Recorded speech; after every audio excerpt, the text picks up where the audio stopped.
The critics reviewed The Wizard of Oz. Now, it's time for us to roast the critics.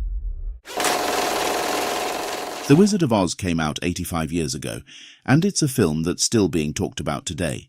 And it is essential viewing if you plan on seeing the prequel, Wicked. There have been many iterations and spin-offs of The Wizard of Oz over the years, but the best Wizard of Oz-inspired story is a book called Finding Dorothy by Elizabeth Letts, a historical novel about the author of The Wonderful Wizard of Oz, L. Frank Baum. And then there's Return to Oz, the movie that is the source of all of my waking nightmares. Critics and audiences on Rotten Tomatoes are usually pretty kind to older films, and The Wizard of Oz is no exception. Let's face it, harshly criticizing an old movie ought to count as elder abuse. Could I trouble you for a glass of warm milk? It helps put me to sleep. You could trouble me for a warm glass of shut the hell up. The critics gave it 98%, while the audience gave it 89%. The critics reviewed The Wizard of Oz. Now it's time for us to roast the three critics who beat this elderly saint to a pulp, and then we'll turn our sights on an audience member or two. Otis Ferguson from The New Republic, also known as the man who panned Oz, says, "The story of course has some lovely and wild ideas, but the picture doesn't know what to do with them, except to be painfully literal and elaborate about everything."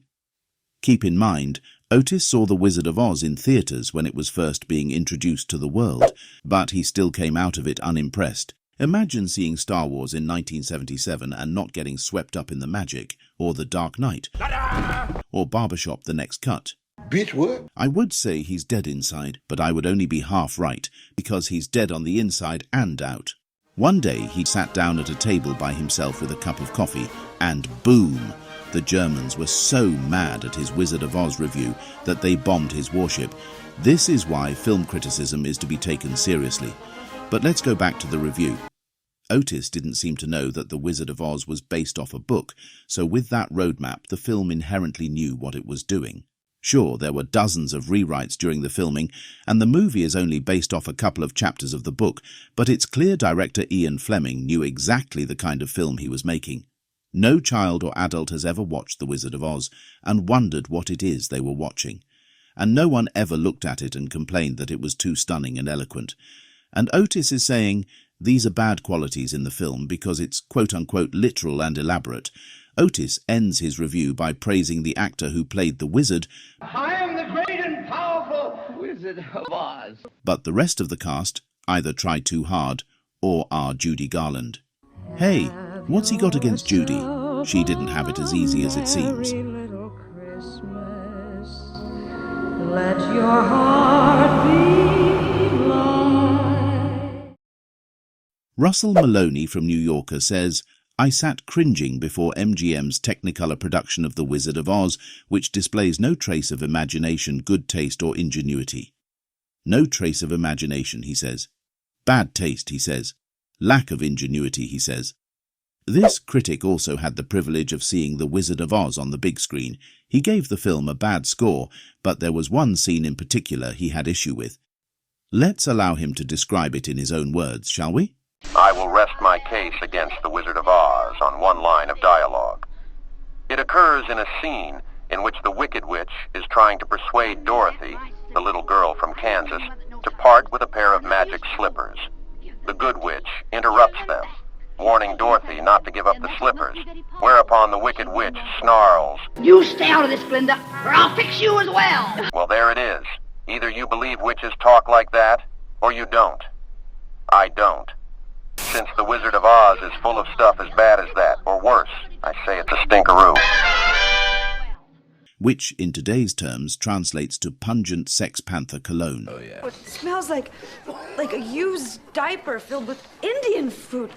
Oh! I don't like the singer midgets under any circumstances, but I found them especially bothersome in Technicolor. The thing is, this is their gift, okay? They're built to be thrown like a lawn dart. They're top-heavy like a lawn dart, so they're built for accuracy. They are very ornery, by the way, so you gotta be very careful with these little guys. Okay. Safety first. Safety is first, all right? Russell may only tolerate his midgets in black and white, and as offensive as that may be, remember that Disney abhors them altogether.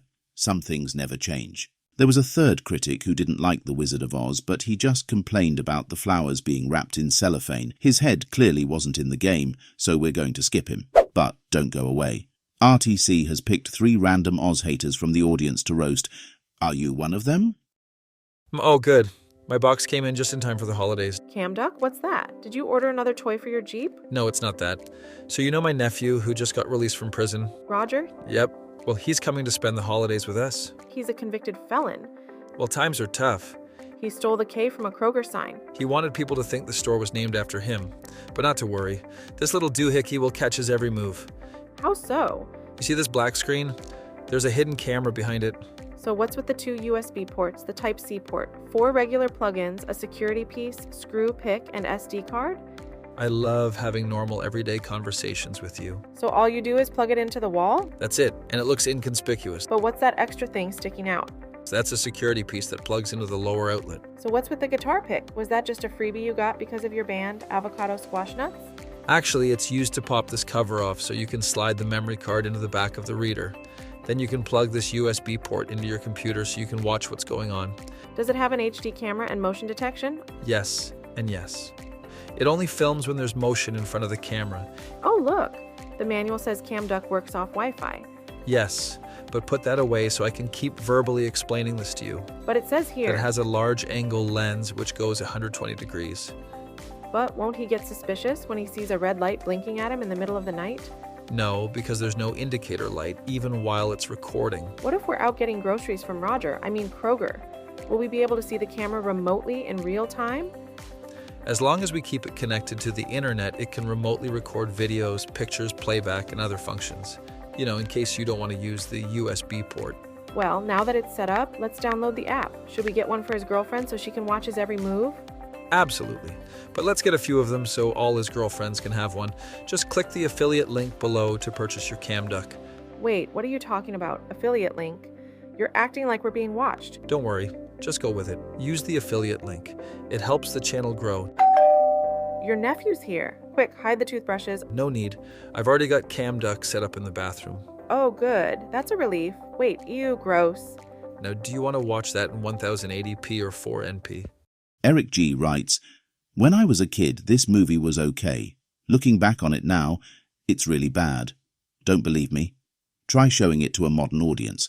I'm not going to interrupt and point out the many incarnations this film has had through the years, and even all the way up to 2024, when one of the most anticipated movies is based off the film this guy is complaining about. But no, I won't interrupt. Back to Eric. I guess it really was the first time fantasy was portrayed in film, and that must be why it was so popular when it came out.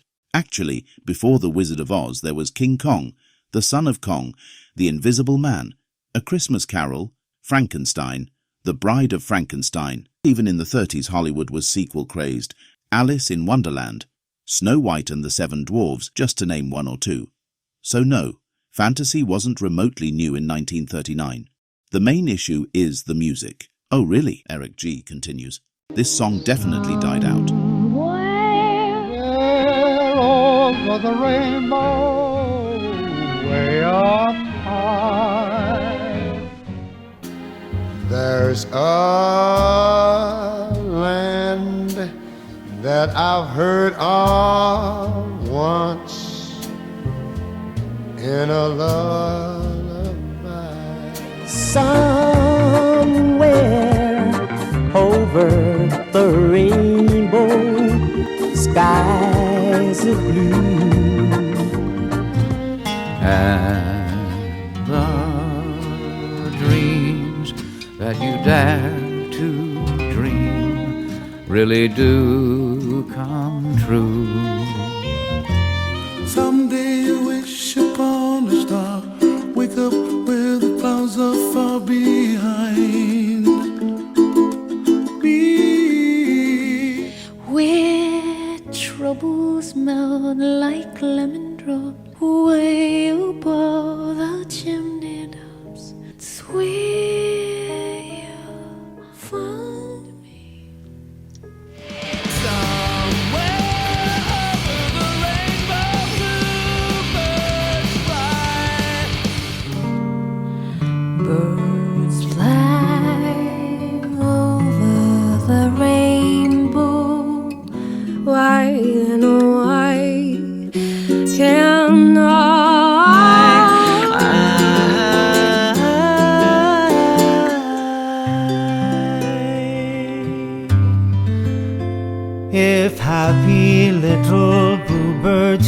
sky beyond.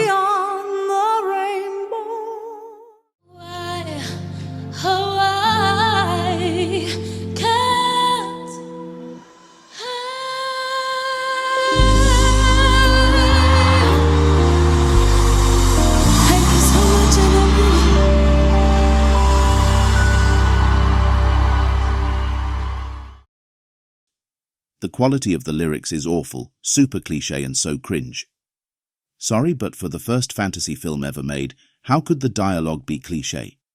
For example, the "We represent the Lollipop Guild" song. I mean, do I need to explain more? Yes, you do, actually. That song grows on you. That's why the DVD menu plays it on repeat. That way, first-time viewers aren't surprised by the song.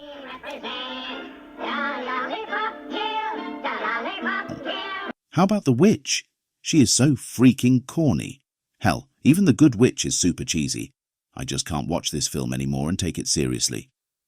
That's the joy of a fantasy film. It doesn't have to be taken seriously. Really, I hope this guy had his Blockbuster card revoked on account of no taste in films. Ducky Gaming simply says, there aren't baseballs in the movie, so it automatically sucks. Yeah, but you've got to give it credit, because the witch tries. Wanna play ball? Here's the pitch. Shit. An anonymous reviewer gave The Wizard of Oz 3 out of 10 stars, saying, "It is the triumph of the kitsch. Only the Scarecrow's actor did something able of makes me praise this puke."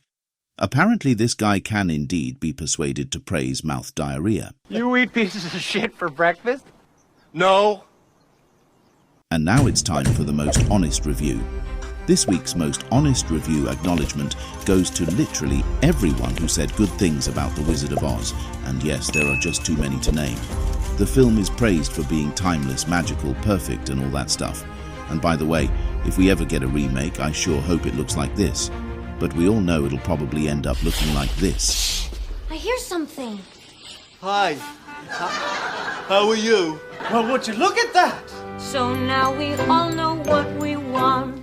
A brain, a heart, the nerve, a bio department. Share your favorite Wizard of Oz adaptation in the comments below. Have a movie request for us? Consider becoming a patron and we'll accept your suggestion as a thank you. The link is in the description.